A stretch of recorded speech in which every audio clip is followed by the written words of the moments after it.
What is up, guys? It's Brillymister here and welcome to today's video. If you do enjoy the video, then don't forget to drop a like, leave a comment and subscribe, and hit all the links up down below to Twitch and Discord. Enjoy the video. What is up, everybody, and welcome to today's video. Today's video is a loot from 10 hours of Bandos God Wars Dungeon 1 or General Graardor. So we're going to briefly go over what gear I used and sort of how I approached it. I went quite AFK, spoiler alert, I went with the AFK approach.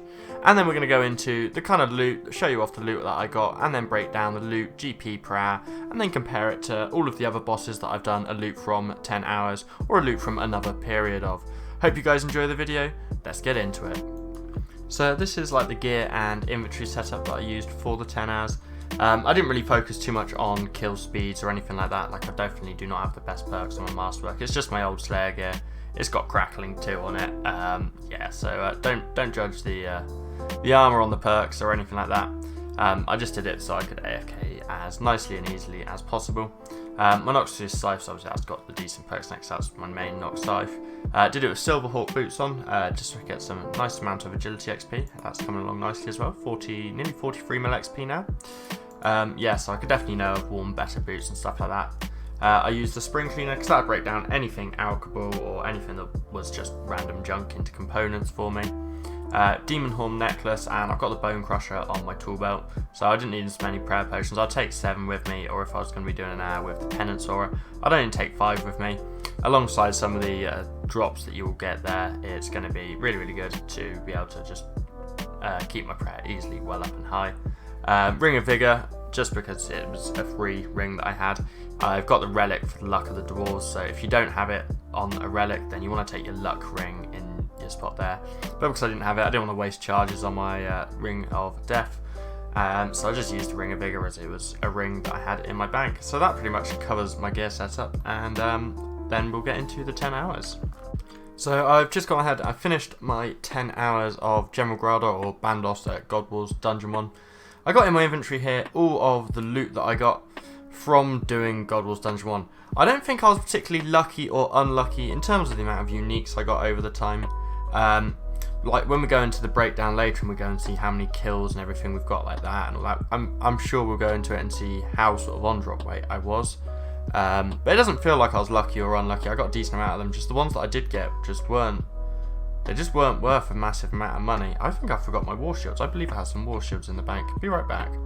Okay, we're back. We got our Bandos war shields. I thought we were looking a little bit light on uniques, but we do price check that, and it's only 300k that we're missing out on. Anyway, but yeah, I did get a decent amount of uniques. Like I said, though, they are just these ones here that are like 97k.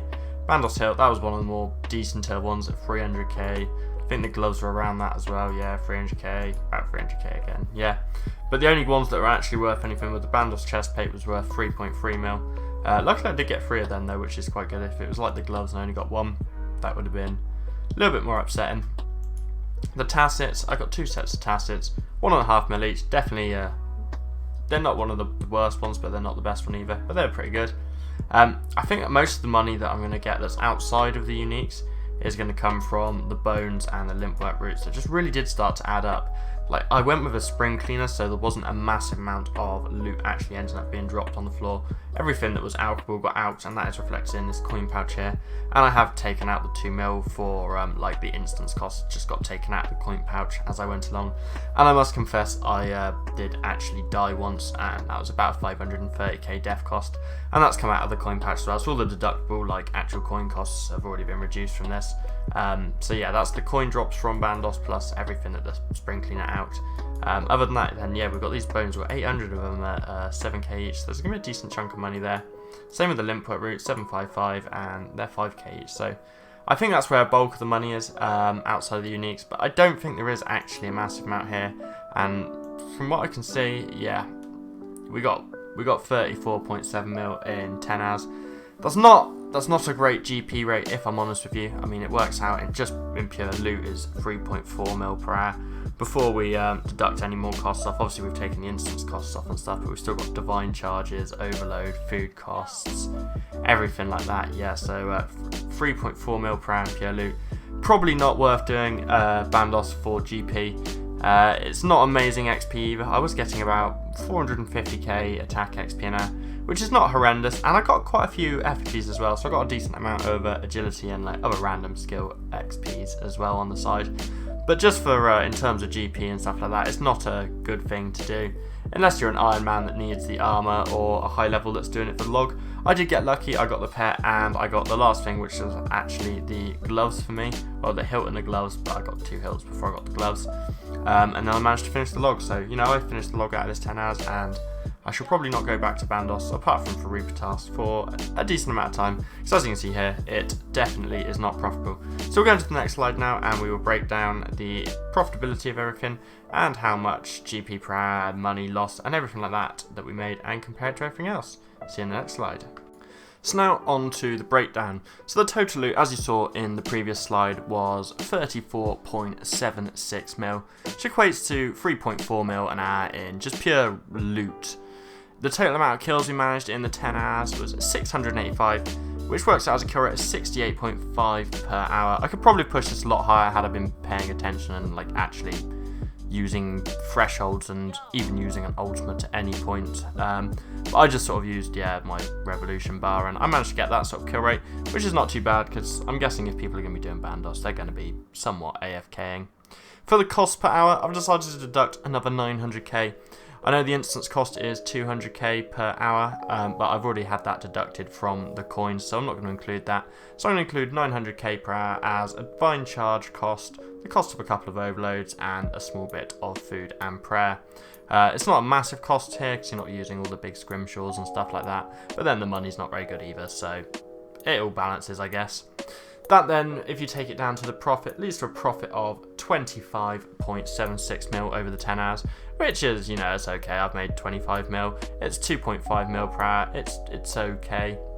The loot per kill, though, is almost comedically low due to the fact that the kill rate is so quick and the total loot is so low.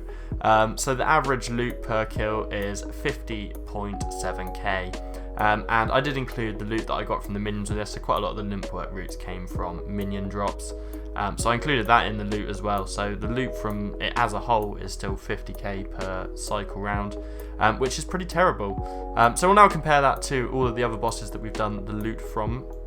So now we get to the comparison slide. We've got on screen now all of the bosses that I've done the loot from 10 hours, or a loot from a period of, and then it's been rounded out to average hourly figures. I have got for the stats for all of these with, you know, their individual breakdowns on their own loot from videos if you want to check them out, but I'd have stopped displaying them all on screen now and just gone for the pure GP per hour rate, as it just was too much to display on one slide without it being such a tiny font that no one could read it anyway. So as you can see on screen here, the closest thing to my GP per hour that I've got at Graardor was actually ED3, where I only averaged 3.4 mil per hour. That was doing full ED3 runs, but I didn't get lucky and get a crossbow piece, so I just had basically the trash loot that I got for 10 hours, which isn't great if you do the full dungeon. So that's actually the closest thing. The only other things which are fairly close to it in GP rate is Vindicta, which is actually very close, but I got very, very unlucky again. I did not get a single rare drop in my 10 hours at Vindicta. So if you did Vindicta, you could realistically expect the GP rate to be considerably higher than 2.7 mil. I just got very, very unlucky. But then that works the same way on some of the other things like Magister. On this particular Kopesh I got very lucky and I finished it in like 400 kills, so I made 26 mil per hour in the time that I was there. Same with Hellware, I got like 5 or 6 uniques in the 10 hours and that made me make nearly 11 mil an hour at Hellware, which is awesome. So really, I put Graardor on this list. It doesn't even compare to the other God Wars Dungeon 1 bosses in the fact that Kriara, I made 6.3 mil an hour average there, which is pretty good for a God Wars Dungeon boss, which is just as, if not slightly more AFK to do than General Graardor. I definitely feel that Krill and Kree were both easier to do for the 10 hours, they're a bit more AFK, and they were much better money seeing as their armor actually breaks down into components that people want. No one really needs bandos components, therefore the base price of the armor just isn't there.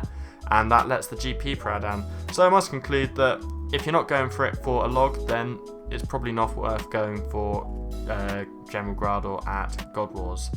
Anyway, that is going to conclude the video. If you did enjoy the video, don't forget to subscribe to this channel and hit the little bell icon as always, so you're notified of all my future uploads. As always, there are links in the description to my Twitch and to my Discord server, and feel free to come chill in the Iron Man clan, the casual I am. Until next time guys, see ya.